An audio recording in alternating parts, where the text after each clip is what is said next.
सकते हैं 10,000 साल पुराना है, लेकिन इसका सही आंकड़ा किसी के पास में आज तक नहीं है। अच्छा, मंदिर एक पत्थर से बनाया गया है और कहीं भी इस मंदिर में आपको कहीं भी जॉइंट नहीं मिलेगा, पूरा मंदिर एक ही पत्थर का बनाया है। हाँ एक ही पत्थर का। तो श्रद्धा ये है।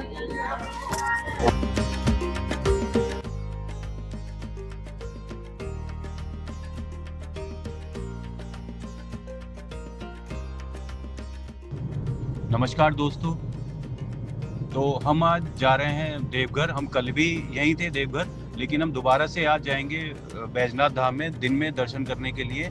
और कुछ वहाँ पे रिचुअल्स हैं जो होते हैं और वहाँ पे करने चाहिए, वो भी हम लोग करेंगे आज।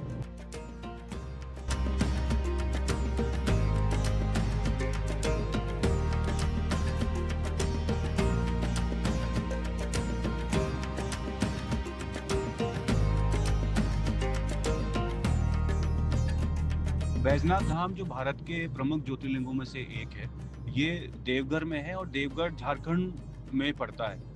यहाँ पर आने के लिए आप कई तरीकों से आ सकते हैं। देवघर में एयरपोर्ट भी है, आप एयरपोर्ट से भी अपना फ्लाइट लेके आ सकते हैं। आप ट्रेन से आ सकते हैं, यहाँ पर एक पास में स्टेशन है JCD, वहाँ पर आपको ट्रेन मिलती है। देवघर के लिए भी ट्रेन आपको दिल्ली से मिल जाती है और आप बाई रोड भी आ सकते हैं।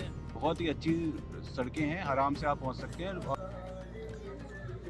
दीपावली का दिन है तो यहाँ पे ज़्यादा आज भीड़ भाड़ होगी नहीं, तो दर्शन भी अच्छे से होंगे हमें और सारी चीज़ें सब बिना भीड़ के होंगी आज। तो सबसे बढ़िया दिन है, आपको घूमने जाना है कहीं पे तो आप फेस्टिवल्स पे जाओ। फेस्टिवल्स पे आपको कभी भी भीड़ नहीं मिलेगी, बाज़ार में कहीं भी खाली मिलेगा बिल्कुल।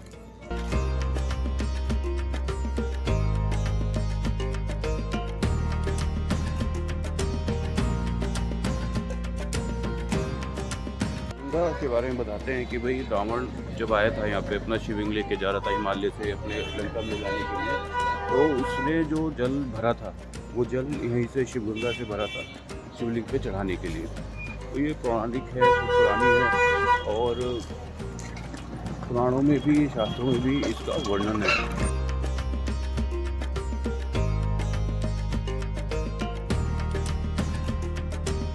मंदिर में आप जब भी जाएं तो वहाँ पे जो लोकल पुजारी हैं उनसे जरूर आप संपर्क करें, उनको ही साथ में लेके जाएं। क्योंकि अगर मंदिर में आप जा रहे हो, नए मंदिर में आप जाते हो, तो आपको वहाँ का कुछ भी नहीं पता होता, कहाँ पूजा करनी है, कहाँ पर जाना है, कहाँ पर मूर्ति है और कैसे मंदिर के अंदर जाना है। वो सब चीज़ें जो लोकल वहाँ के पुजारी रहते हैं वो बताते हैं। तो जाके एक लोकल पुजारी को जरूर आप अपने साथ में लें।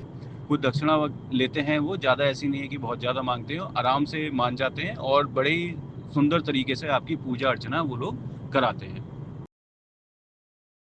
देवघर में जो बैजनाथ ज्योतिर्लिंग है, इसमें 2 मंदिर प्रमुख हैं। एक भगवान शंकर का ज्योतिर्लिंग है वहाँ पर, उसके ही बिल्कुल सामने माता पार्वती का मंदिर है। और जो माता पार्वती का मंदिर और शंकर भगवान का जो मंदिर है, इसको देखते हैं तो इन मंदिरों की जो शिखाएं हैं, इसके बीच में एक आपको बंधन दिखाई देंगे। बंधन क्या, वो कपड़े के टुकड़े होते हैं, वो एक चोटी से दूसरे चोटी पर बंधे हुए हैं। तो ये जो रिचुअल है, जो परंपरा है यहाँ की, उसमें ये बताते हैं कि अगर कोई शादीशुदा लोग जाते हैं तो यहाँ पर ये बंधन की पूजा जरूर करानी चाहिए। तो इसमें कहा यह जाता है कि ये बंधन हम शंकर भगवान का और पार्वती का करा रहे हैं। तो ये एक अच्छा और पुराना रीति रिवाज है जो हमें करना चाहिए।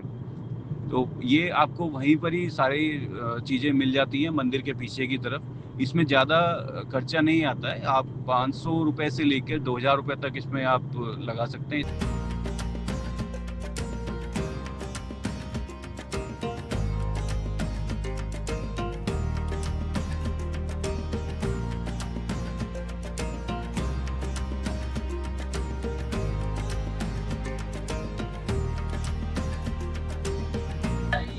तो श्रद्धा ये है।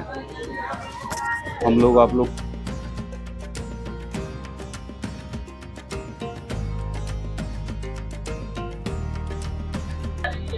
तो श्रद्धा ये है।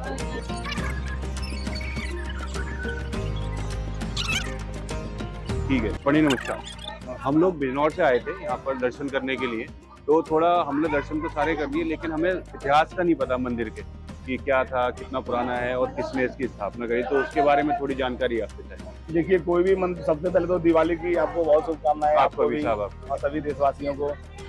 यह मंदिर माता सती का जब सतयुग में जब सुदर्शन चक्र से खंडित होके 51 जगह पर गिरा है, तो उसमें यहाँ पर सबसे पहले तो माता सती का हृदय खंडित होके गिरा है। तो ये हृदय शक्ति थी, ये हृदय शक्ति जी, है। अच्छा। जहाँ इनका नामांकन जय दुर्गा है और इनके रक्षक हर जगह जहाँ जहाँ शक्ति गिरी है, सती का अंग गिरा है, हर जगह उनके रक्षा में एक भैरव वहाँ पर उपस्थित है, जहाँ उनका भैरव वैद्यनाथ है। ये सतयुग में हुआ है। और फिर त्रेता युग में जब कठिन तपस्या के बाद में रावण भगवान शिव को कैलाश से लंका की ओर ले जा रहे थे, तो ये लंका और कैलाश के मध्य में जहाँ माता सती का हृदय गिरा था, भगवान शिव का आत्मलिंग, भगवान शिव को अपना आत्मलिंग जो है रावण को अपना सर विखंडन के बाद में दिए हैं, तो वो आत्मलिंग जब पुष्पक विमान से लेके आ रहा था, तो उसके बाद में उसको बहुत जोर से पेशाब लगा, गंगा माई उनके पेट में प्रवाहित हो गई। विष्णु भगवान ने सब बुद्धि को, सभी चीज को प्रयासरत किया और स्वयं ग्वाले के रूप में आए यहाँ। जब रावण को बहुत पेशाब लगने लगा तो वो पुष्पक विमान से नीचे उतरा। भगवान शिव को विष्णु भगवान के हाथ में, होली से एक दिन पहले वाले दिन में हमारे यहाँ हरियल मिलन था, हरि और हर का मिलन उसी दिन हुआ है। उसी दिन भगवान शिव यहाँ पर आए हैं और विष्णु भगवान ने फिर उन्हें जहाँ माता सती का हृदय को जलाया गया था, उसी के ऊपर में शंकर भगवान को बसाया गया। इसीलिए यह चिताभूमि वैद्यनाथ है। चिताभूमि वैद्यनाथ है। चिताभूमि के ऊपर में जो वैद्यनाथ है वही 12 ज्योतिर्लिंगों में एक है। हाँ, 12 ज्योतिर्लिंग। वैद्यनाथ क्यों बोला गया है? ये वैद्यनाथ है, ये वैद्यों के नाथ है। अच्छा। जैसे 12 ज्योतिर्लिंग है, तो 12 ज्योतिर्लिंग में भगवान शिव का जो है 12 राशियों के संग में मिलके पूरे सृष्टि का वो संचालन करते हैं। हाँ, कभी इस राशि में, कभी उस राशि में, कभी उस राशि में, 12 राशियां हैं। 12 राशियों में वो मिलके संचालन करते हैं। हर जगह उनका नाम अलग अलग है, कहीं सोमनाथ है, कहीं केदारनाथ है, कहीं विश्वनाथ है, कहीं वैद्यनाथ है, कहीं धर्मपद्मेश्वर है। तो उनका जो जीवन का जो 12 शैली है, ये सब उनका निर्धारण करता है। अच्छा। और ये मंदिर तो बहुत प्राचीन है। मंदिर का आज तक कभी जो है इनका इतिहास का पता लगाया भी नहीं जा सका है। कोई भी मशीन जब भी यहाँ लाते हैं तो वो मशीन भी काम नहीं करता है। आज सोचते कोई कहते हैं 7,000 साल पुराना है, कोई कहते हैं 10,000 साल पुराना है, लेकिन इसका सही आंकड़ा किसी के पास में आज तक नहीं है। अच्छा। मंदिर एक पत्थर से बनाया गया है और कहीं भी इस मंदिर में आपको कहीं भी जॉइंट नहीं मिलेगा। पूरा मंदिर एक ही पत्थर का बनाया है। हाँ, एक ही पत्थर का। जी।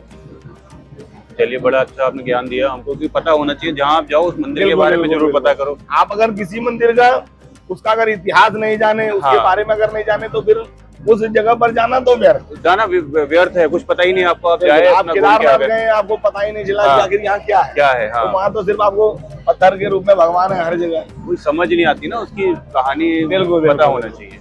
ये चीज तो जरूरी है। चलिए, बहुत बहुत धन्यवाद आपका, आपने समय दिया हमें, और कभी मौका मिलेगा हम लोग आएंगे दोबारा। इसके बाद हम लोग चले हैं वासुकीनाथ के लिए। वासुकीनाथ में भी शंकर भगवान का एक दिव्य ज्योतिर्लिंग है, उसके दर्शन करेंगे अगले एपिसोड में।